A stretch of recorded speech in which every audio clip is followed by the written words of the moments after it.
ನಿಜಕ್ಕೂ ಇದೊಂದು ಅತ್ಯಂತ ಕುತೂಹಲಕಾರಿ ವಿಷಯ. ಇದನ್ನು ಪಾಶ್ಚಾತ್ಯ ಜಗತ್ತು ಒಪ್ಪಿಕೊಂಡು ಬಿಟ್ರೆ ಈ ವಿಶ್ವದ ಅತಿದೊಡ್ಡ ಧರ್ಮವೊಂದಕ್ಕೆ ಪ್ರೇರಣೆ ಕೊಟ್ಟಿದ್ದು ಭಾರತ ಅನ್ನೋದನ್ನು ಒಪ್ಕೊಂಡ ಹಾಗಾಗುತ್ತೆ. ಈ ಬಗ್ಗೆ ಕಳೆದ 2 ಶತಮಾನಗಳಿಂದಲೂ ಸಂಶೋಧನೆಗಳು ನಡೀತಾ ಇವೆ.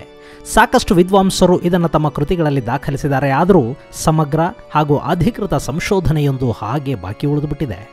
ವಿಷಯ ಏನಪ್ಪ ಅಂದರೆ, ಜಗತ್ತಿಗೆ ಶಾಂತಿ ಸಂದೇಶವನ್ನು ಸಾರಿ ತಾನು ಆತ್ಮಬಲಿದಾನ ಮಾಡಿದ, ತನ್ನ ರಕ್ತ ಮಾಂಸದಿಂದ ಅನುಯಾಯಿಗಳ ಪಾಪಕರ್ಮಗಳನ್ನು ತೊಳೆದ ಜೀಸಸ್ಗೆ ಭಾರತದ ಜೊತೆಗೆ ಅವಿನಾಭಾವ ಸಂಬಂಧ ಆಯ್ತಾ? ಜೆರೂಸಲೆಂನಲ್ಲಿ ಶಿಲುಬೆಗೇರಿದ ಜೀಸಸ್ ಸಮಾಧಿ ಭಾರತದಲ್ಲಿದೆಯಾ? ಬೌದ್ಧ ಗ್ರಂಥಗಳಲ್ಲಿ ಹಾಗೂ ಹಿಂದೂ ಪುರಾಣಗಳಲ್ಲಿ ಜೀಸಸ್ ಉಲ್ಲೇಖ ಇದೆಯಾ? ಇಂಥ ಹಲವಾರು ಪ್ರಶ್ನೆಗಳು ಇವತ್ತು ಇತಿಹಾಸಕಾರರನ್ನು ಕಾಡ್ತಿವೆ. ಈ ಬಗ್ಗೆ BBC ಹಾಗೂ ಇನ್ನಿತರ ಲೇಖಕರ ಸಂಶೋಧನೆಗಳನ್ನು ಆಧರಿಸಿ ನಾನು ಈ ವಿಷಯನ ನಿಮ್ಮ ಮುಂದಿಡೋದಕ್ಕೆ ಹೊರಟಿದ್ದೀನಿ.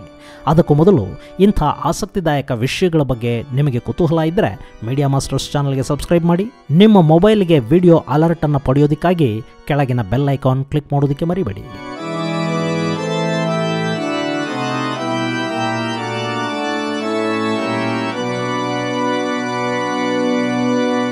Then you will know the truth and the truth will set you free. ಸ್ನೇಹಿತರೆ, ಯೇಸುಕ್ರಿಸ್ತನ ಬಗ್ಗೆ ಯಾರಿಗೆ ಗೊತ್ತಿಲ್ಲ? ಅವರನ್ನು 33ನೇ ವಯಸ್ಸಿಗೆ ಶಿಲುಬೆಗೆ ಏರಿಸಲಾಯಿತು ಅನ್ನೋದನ್ನ ನಾವು ಎಲ್ಲ ಕಡೆ ಓದಿದ್ದೀವಿ. ಹೀಗೆ ಶಿಲುಬೆಗೇರಿದ ನಂತರ 3ನೇ ದಿನ ಜೀಸಸ್ ಮತ್ತೆ ಉದಯಿಸಿ ಬಂದರು, ತಮ್ಮ ಭಕ್ತರಿಗೆ ದರ್ಶನ ಕೊಟ್ಟರು ಅಂತ ಗಾಸ್ಪೆಲ್ಗಳು ಹೇಳುತ್ತವೆ. ಆದರೆ ಶಿಲುಬೆಗೇರಿದ ಜೀಸಸ್ ನಿಜವಾಗ್ಲೂ ಅಲ್ಲಿ ಸಾವಿಗೀಡಾದ್ರ? ಹಾಗಾದರೆ ಕಾಶ್ಮೀರದಲ್ಲಿರೋ ಸಮಾಧಿಯನ್ನು ಜೀಸಸ್ ಸಮಾಧಿ ಅಂತ ಯಾಕೆ ಹೇಳ್ತಿದ್ದಾರೆ? ಇದೇ ಇವತ್ತು ಸಾಕಷ್ಟು ಸಂಶೋಧಕರನ್ನು ಕಾಡ್ತಿರೋ ಪ್ರಶ್ನೆ. ಆಧುನಿಕತೆಗೆ ಒಗ್ಗಿಕೊಳ್ತಿರೋ ಹಾಗೂ ಸೈನ್ಸ್ ಕಡೆಗೆ ವಾಲ್ತಿರೋ ಕ್ರೈಸ್ತ ಯುವ ಸಮೂಹ ಕೂಡ ಈಗ ಜೀಸಸ್ ಎದ್ದು ಬಂದರು ಅನ್ನೋ ಗಾಸ್ಪೆಲ್ಗಳ ಪವಾಡಗಳನ್ನು ನಂಬ್ತಿಲ್ಲ. ಬದಲಿಗೆ ಲಾಜಿಕ್ಗಳನ್ನು ಹುಡುಕೋದಕ್ಕೆ ಶುರು ಮಾಡಿದೆ. ಗಾಸ್ಪಲ್ಗಳಲ್ಲಿ ಹೇಳಿರೋ ಪ್ರಕಾರ ಶುಕ್ರವಾರ ಬೆಳಗ್ಗೆ 9 ಗಂಟೆಗೆ ಜೀಸಸ್ ಶಿಲುಬೆಗೆ ಏರಿಸಲ್ಪಡ್ತಾರೆ. ಸುಮಾರು 6 ಗಂಟೆಗಳ ಕಾಲ ಅವರನ್ನು ಶಿಲುಬೆಯಲ್ಲಿ ಇಡಲಾದ ನಂತರ ಮಧ್ಯಾಹ್ನ 3 ಗಂಟೆ ಹೊತ್ತಿಗೆ ಅವರನ್ನು ಕೆಳಗಿಳಿಸಲಾಗುತ್ತೆ. ಸೈನಿಕರು ಜೀಸಸ್ ಸಾವನ್ನು ಖಚಿತಪಡಿಸಿಕೊಂಡು ದೇಹವನ್ನು ಅನುಯಾಯಿಗಳಿಗೆ ಒಪ್ಪಿಸಿ ಅಲ್ಲಿಂದ ಹೊರಟು ಹೋಗ್ತಾರೆ. ಹಾಗಾದರೆ 6 ಗಂಟೆ ಶಿಲುಬೆಯಲ್ಲಿದ್ದ ಜೀಸಸ್ ಶಿಲುಬೆ ಮೇಲೆ ಜೀವ ಬಿಟ್ರಾ? ಹಾಗೆ ಹೇಳೋದಕ್ಕೆ ಸಾಧ್ಯವಾಗ್ತಿಲ್ಲ. ಯಾಕೆ ಅಂದರೆ ಜೀಸಸ್ ಅವರನ್ನು ಶಿಲುಬೆಗೇರಿಸಿದಾಗ ಅವರ ಕೈ ಹಾಗೂ ಕಾಲುಗಳಿಗೆ ಮೊಳೆ ಹೊಡೆಯಲಾಗಿತ್ತೆ ಹೊರತು ದೇಹದ ಸೂಕ್ಷ್ಮ ಅಂಗಗಳು ಘಾಸಿಗೊಂಡಿರಲಿಲ್ಲ. ಇವತ್ತಿಗೂ ಫಿಲಿಪ್ಪೈನ್ಸ್ನಲ್ಲಿ ವರ್ಷಕ್ಕೊಮ್ಮೆ ಶಿಲುಬೆಗೇರುವ ಆಚರಣೆ ನಡೆಯುತ್ತೆ ಅಂತ BBC ತನ್ನ ಡಾಕ್ಯುಮೆಂಟರಿಯಲ್ಲಿ ಹೇಳ್ತಿದೆ. ಅಲ್ಲಿ ಅಕ್ಷರಶಃ ಜನರನ್ನು ಶಿಲುಬೆಯ ಮೇಲೆ ಮೊಳೆ ಹೊಡೆದು ನಿಲ್ಲಿಸಲಾಗುತ್ತೆ. ಕೆಲ ಗಂಟೆಗಳ ನಂತರ ಶಿಲುಬೆಯಿಂದ ಅವರನ್ನು ಕೆಳಗಿಳಿಸ್ತಾರೆ. ಹಾಗೂ ಮಾಡೋದ್ರಿಂದ ಸಾವು ಸಂಭವಿಸೋದಿಲ್ಲ.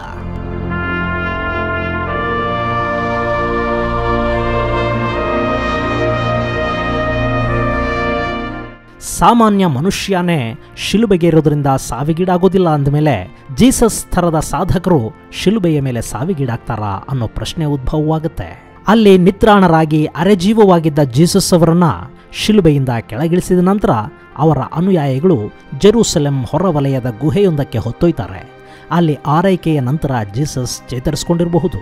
ಹಾಗಾಗಿನೇ 3 ದಿನಗಳ ನಂತರ ಅದೇ ಗುಹೆಯ ಬಳಿ ಅವರು ಮೇರಿ ಮ್ಯಾಗ್ಡಲಿನ್ಗೆ ದರ್ಶನ ಕೊಡ್ತಾರೆ. ಆನಂತರ ತಮ್ಮ ಅನುಯಾಯಿಗಳಿಗೆ ಕಾಣಿಸ್ಕೊಂಡ ಜೀಸಸ್ ಅಲ್ಲಿ ಥಾಮಸ್ ಎಂಬ ಭಕ್ತನಿಗೆ ತಾವು ಭೂತ ಅಥವಾ ಆತ್ಮ ಅಲ್ಲ ಅನ್ನೋದನ್ನು ಸಾಬೀತುಪಡಿಸೋದಕ್ಕೆ ತಮ್ಮನ್ನು ಮುಟ್ಟಿ ನೋಡುವಂತೆ ತಿಳಿಸ್ತಾರೆ. ಅಷ್ಟೇ ಅಲ್ಲ, ಅವತ್ತಿಗೆ ಜೀಸಸ್ ಬದುಕಿದ್ದಾರೆ ಅಂತ ಗೊತ್ತಾಗಿದ್ರೆ ಅವರನ್ನು ಮತ್ತೆ ಕೊಲೆ ಮಾಡೋ ಸಾಧ್ಯತೆ ಇತ್ತು. ಹೀಗಾಗಿ ಅವರ ಚೇತರಿಕೆಯನ್ನು ಗೌಪ್ಯವಾಗಿ ಇರಿಸಲಾಯಿತು ಹಾಗೂ ಅವರನ್ನು ಕೆಲ ದಿನಗಳ ನಂತರ ಜೆರೂಸಲೆಂನಿಂದ ರಹಸ್ಯವಾಗಿ ಹಾಗೂ ಕ್ಷೇಮವಾಗಿ ಹೊರಗೆ ಕಳುಹಿಸಲಾಯಿತು. ದಿನಗಳ ನಂತರ ಜೀಸಸ್ ಕೂಡ ಜೆರೂಸಲೆಂನಿಂದ ಹೊರಡ್ತಾರೆ. ಅವರು ಅಲ್ಲಿಂದ ಪಶ್ಚಿಮಕ್ಕೆ ಸಾಗಿ ಫ್ರಾನ್ಸ್ಗೆ ಹೋಗಬಹುದಿತ್ತು ಅಥವಾ ಈಜಿಪ್ಟ್ ಮೂಲಕ ಆಫ್ರಿಕಾಗೆ ಹೋಗೋ ಅವಕಾಶ ಕೂಡ ಅವರಿಗಿತ್ತು. ಆದರೆ ಜೀಸಸ್ ಆಯ್ಕೆ ಮಾಡಿಕೊಂಡಿದ್ದು ಪೂರ್ವದ ಹಾದಿಯನ್ನ. ಅವರು ಅವತ್ತಿನ ಹೈವೇ ಅನ್ನಿಸ್ಕೊಂಡಿದ್ದ ಸಿಲ್ಕ್ ರೂಟ್ ಮೂಲಕ ಭಾರತದ ಕಡೆಗೆ ಹೆಜ್ಜೆ ಹಾಕ್ತಾರೆ. ಇಷ್ಟಕ್ಕೂ ಅವರು ಎಲ್ಲ ಬಿಟ್ಟು ಪೂರ್ವದ ಹಾದಿಯನ್ನ, ಅದು ಭಾರತದ ಹಾದಿಯನ್ನೇ ಯಾಕೆ ಆಯ್ಕೆ ಮಾಡಿಕೊಂಡ್ರು? ಇದು ಗೊತ್ತಾಗಬೇಕು ಅಂದರೆ ನಾವು ಜೀಸಸ್ ಅವರ ನಿಗೂಢ ದಿನಗಳು ಅಥವಾ ಗಾಸ್ಪಲ್ನಲ್ಲಿ ಹೇಳಲಾದ ಮಿಸ್ಸಿಂಗ್ ಡೇಸ್ ಬಗ್ಗೆ ತಿಳ್ಕೋಬೇಕು. ಗಾಸ್ಪಲ್ಗಳಲ್ಲಿ ಜೀಸಸ್ ಹುಟ್ಟಿದ ಬಗ್ಗೆ ಇದೆ. ಆನಂತರ ಅವರ 13ನೇ ವರ್ಷದಿಂದ 28ನೇ ವರ್ಷದವರೆಗೆ ಜೀಸಸ್ ಎಲ್ಲಿದ್ದರು, ಏನು ಮಾಡ್ತಿದ್ರು ಅನ್ನೋ ಬಗ್ಗೆ ಯಾವುದೇ ಸ್ಪಷ್ಟ ಮಾಹಿತಿನೂ ಸಿಗೋದಿಲ್ಲ. ಅದನ್ನು ಮಿಸ್ಸಿಂಗ್ ಡೇಸ್ ಅಂತ ಹೇಳಲಾಗತ್ತೆ.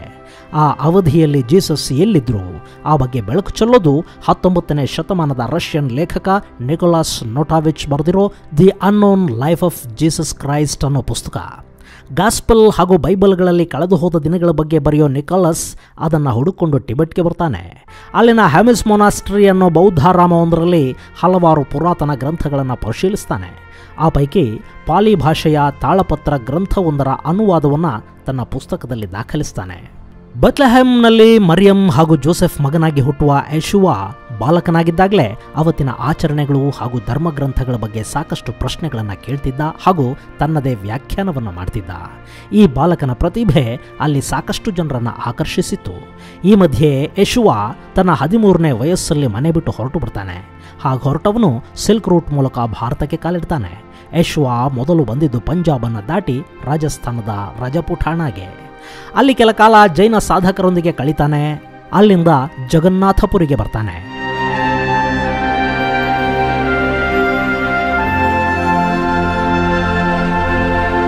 ಜಗನ್ನಾಥಪುರಿಯಲ್ಲಿ ವೈದಿಕ ಧರ್ಮದ ಬಗ್ಗೆ ಅಧ್ಯಯನ ಮಾಡುವ ಯೇಶುವ ಸಾಕಷ್ಟು ವರ್ಷಗಳ ಕಾಲ ಅಲ್ಲಿದ್ದು ವೇದ ಉಪನಿಷತ್ತುಗಳ ಅಧ್ಯಯನ ಮಾಡ್ತಾನೆ. ನಿಕೋಲಸ್ ಬರೆಯೋ ಹಾಗೆ ಪುರಿಯಲ್ಲಿದ್ದಾಗ ಯೇಶುವ ಹೆಸರು ಈಶಾ ಅಥವಾ ಈಸಾ. ಈಸಾ ಜಗನ್ನಾಥಪುರಿಯಲ್ಲಿ ಮೆಡಿಟೇಷನ್, ಹೀಲಿಂಗ್ ಸೇರಿದ ಹಾಗೆ ಹಲವಾರು ವಿಷಯಗಳನ್ನು ಅಧ್ಯಯನ ಮಾಡ್ತಾನೆ. ಅಲ್ಲಿ ಪ್ರವಚನಗಳನ್ನು ಕೂಡ ಶುರು ಮಾಡ್ತಾನೆ. ಮುಂದೆ ಅಲ್ಲಿಂದ ಹೊರಡುವ ಈಸಾ ರಾಜಗೃಹಕ್ಕೆ ಬರ್ತಾನೆ. ಅದು ಮಗಧದ ಪುರಾತನ ರಾಜಧಾನಿ. ಗೌತಮ ಬುದ್ಧರು ಬೋಧಿಸಿದ್ದ ಸ್ಥಳ ಅದು. ಅಲ್ಲಿ ಕೂಡ ಈಸಾ ಅಧ್ಯಯನ ಮಾಡ್ತಾನೆ. ಬೌದ್ಧ ಧರ್ಮವನ್ನು ಅರ್ಥ ಮಾಡಿಕೊಂಡು ಅಲ್ಲಿಂದ ವಾರಣಾಸಿಯ ಕಡೆಗೆ ಬರ್ತಾರೆ ಈಸಾ.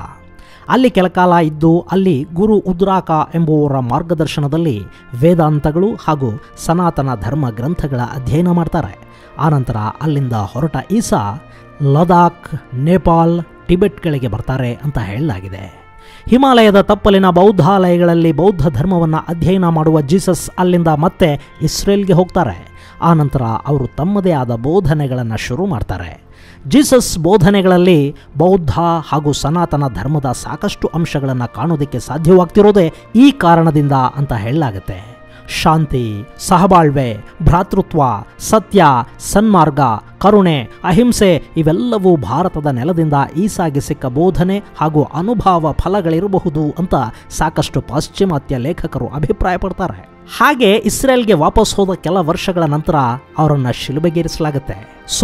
ಹೀಗೆ ಈ ಹಿಂದೆ ಭಾರತಕ್ಕೆ ಬಂದಿದ್ದ ಜೀಸಸ್ ಶಿಲುಬೆಗೇರಿಸಿದ ನಂತರ ಚೇತರಿಸಿಕೊಂಡು ಮತ್ತೆ ಭಾರತದತ್ತ ಹೆಜ್ಜೆ ಹಾಕ್ತಾರೆ. ಇದು ಕೇವಲ ನಿಕೋಲಸ್ ಮಾತ್ರ ಅಲ್ಲ. ವೇದಾಂತ ಸೊಸೈಟಿಯ ಸಂಸ್ಥಾಪಕರಾದ ಸ್ವಾಮಿ ಅಭೇದ್ಯಾನಂದರು ಕೂಡ ಹೆಮಿಸ್ ಮೊನಾಸ್ಟ್ರಿಗೆ ಭೇಟಿ ಕೊಟ್ಟು ಅಲ್ಲಿನ ಹಸ್ತಪ್ರತಿಗಳನ್ನು ಅಧ್ಯಯನ ಮಾಡಿದ್ದಾರೆ. ಅವರ ಪ್ರಕಾರ ಆ ದಾಖಲೆಗಳಲ್ಲಿ ಜೀಸಸ್ ಬಗ್ಗೆ ದಾಖಲಾಗಿರೋದು ಸತ್ಯ. ಹಾಗೆಯೇ ಲೆವಿ ಎಚ್ ಡೌಲಿಂಗ್ ತಮ್ಮ the Aquarian Gospel of Jesus the Christ ಅನ್ನೋ ಕೃತಿಲಿ ಜೀಸಸ್ 18 ವರ್ಷಗಳನ್ನು Bharat, Tibet, Persia, Syria, Greece ಹಾಗೂ ಈಜಿಪ್ಟ್ಗಳಲ್ಲಿ ಕಳೆದ ಬಗ್ಗೆ ದಾಖಲಿಸ್ತಾರೆ. ಇದು ಜೀಸಸ್ ತಮ್ಮ ಅಜ್ಞಾತ ದಿನಗಳಲ್ಲಿ ಭಾರತಕ್ಕೆ ಬಂದು ಇಲ್ಲಿನ ಧರ್ಮಗಳ ಬಗ್ಗೆ ಅಧ್ಯಯನ ಮಾಡಿದರು ಅನ್ನೋದಕ್ಕೆ ಪುರಾವೆ ಒದಗಿಸುತ್ತೆ.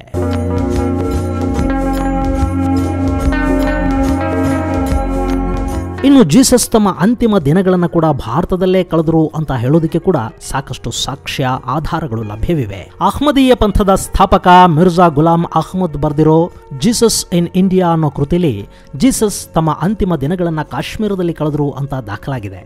ಜರ್ಮನ್ ಲೇಖಕ ಹಾಲ್ಗರ್ ಕ್ಯಾಸ್ಟನ್ ಕೂಡ ಇದೇ ಅಭಿಪ್ರಾಯವನ್ನು ವ್ಯಕ್ತಪಡಿಸ್ತಾರೆ. ಹಾಗಾದರೆ ಜೀಸಸ್ ತಮ್ಮ ಕಡೆಯ ದಿನಗಳನ್ನು ಕಾಶ್ಮೀರದಲ್ಲಿ ಕಳೆದ್ರ?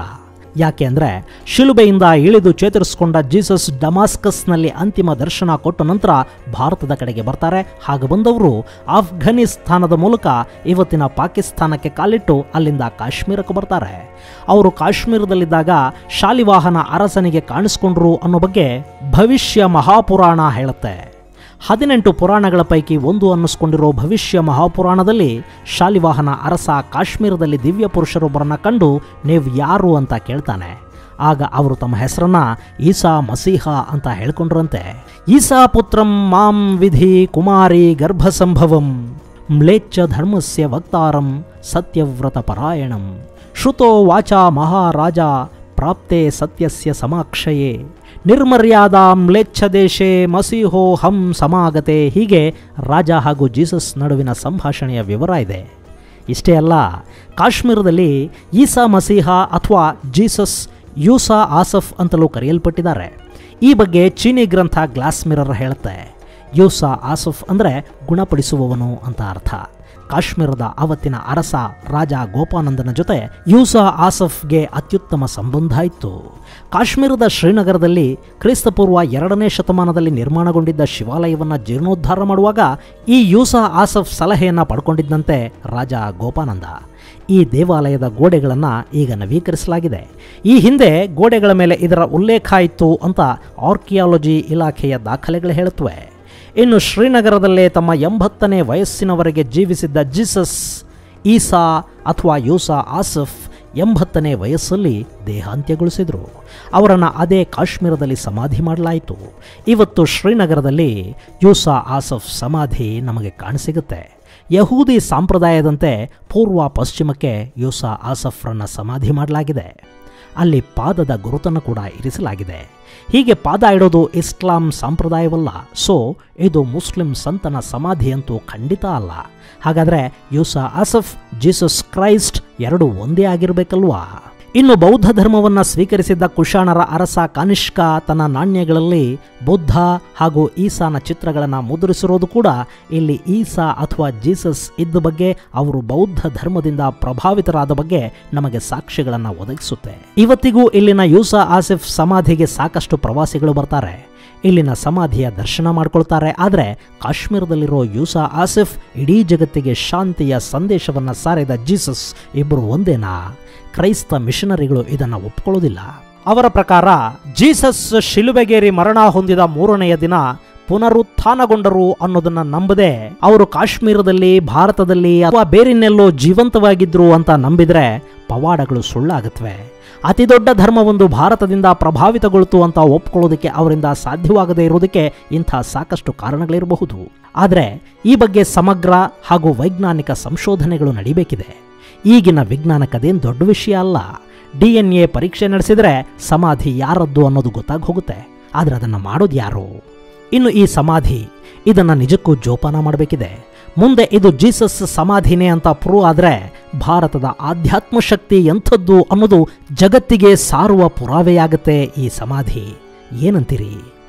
ಇದು ಸ್ನೇಹಿತರೆ ಜೀಸಸ್ ಭಾರತಕ್ಕೆ ಬಂದಿದ್ರು ಅನ್ನೋದಕ್ಕೆ ಇರೋ ಪುರಾವೆಗಳ ಸಹಿತ ವಿವರಣೆ. ಈ ಬಗ್ಗೆ BBC ಡಾಕ್ಯುಮೆಂಟರಿ ಹಾಗೂ ವಿವಿಧ ಗ್ರಂಥಗಳಲ್ಲಿನ ವಿವರಗಳನ್ನು ನಿಮ್ಮ ಮುಂದಿಟ್ಟಿದ್ದೇನೆ. ಈ ಬಗ್ಗೆ ನಿಮಗೆ ಹೇಳಬೇಕಾದ್ದು ಮತ್ತು ಹೇಳಬಹುದಾದ್ದು ಇನ್ನೂ ಸಾಕಷ್ಟಿದೆ. ಆದರೆ ಸಮಯದ ಅಭಾವದಿಂದ ಸಾಕಷ್ಟು ಸಂಕ್ಷಿಪ್ತವಾಗಿ ಇದನ್ನು ವಿವರಿಸೋದಕ್ಕೆ ಪ್ರಯತ್ನ ಪಟ್ಟಿದ್ದೀನಿ. ಉಳಿದದ್ದು ನಿಮಗೆ ಬಿಟ್ಟಿದ್ದು. ಇಂಥದ್ದೇ ಕುತೂಹಲಕಾರಿ ವಿಡಿಯೋದ ಜೊತೆಗೆ ಮುಂದಿನ ಸಂಚಿಕೆಯಲ್ಲಿ ಭೇಟಿಯಾಗೋಣ. ಅಲ್ಲಿವರೆಗೂ ಜೈ ಹಿಂದ್, ಜೈ ಕರ್ನಾಟಕ.